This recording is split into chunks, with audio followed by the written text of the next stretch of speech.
ছোঁয়া ধারাবাহিকের আগামী পর্বে আমরা দেখতে পাবো সন্ত্রাসীকে আশ্রয় দেওয়ার অপরাধে সূর্যকে অ্যারেস্ট করলো পুলিশ, পাশে দাঁড়ালো দীপা।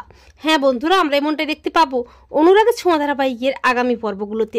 সূর্য সেনগুপ্ত বাড়িতে ফিরে আসে, এমনকি কাকিমণিও ইরাকে বরণ করে সেনগুপ্ত বাড়িতেই তোলে। ইরাও সূর্যের বর্তমান স্ত্রী হিসেবে সেনগুপ্ত বাড়িতেই ঘাঁটি গাড়ে, যদিও সূর্য ইরাকে স্ত্রী হিসেবে মানেই না, সূর্য এই বিয়েটাই মানে না।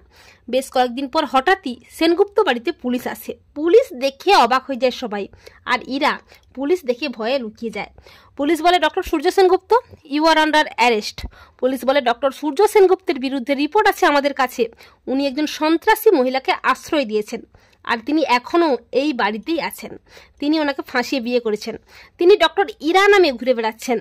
উনি আসলে একজন সন্ত্রাসী, ওনাকেই পুলিশ তন্ন তন্ন করে খুঁজছে। ওই সন্ত্রাসী পুলিশের চোখে ধুলো দিয়ে পালিয়ে বেড়াচ্ছে। সূর্য বলে, না আমি জানতাম না যে উনি সন্ত্রাসী। কিন্তু পুলিশ কোনো কথা না শুনে সূর্যকে অ্যারেস্ট করে টানতে টানতে থানায় নিয়ে যায়। সেখানে প্রেস মিডিয়াও হাজির হয়। অপরদিকে দীপা হঠাৎই টিভিতে ব্রেকিং নিউজে দেখতে পায় সন্ত্রাসীকে বাড়িতে আশ্রয় দেওয়ার অপরাধে সূর্য সেনগুপ্তকে অ্যারেস্ট করা হচ্ছে। নিউজটা দেখে হতভম্ব হয়ে যায় দীপা।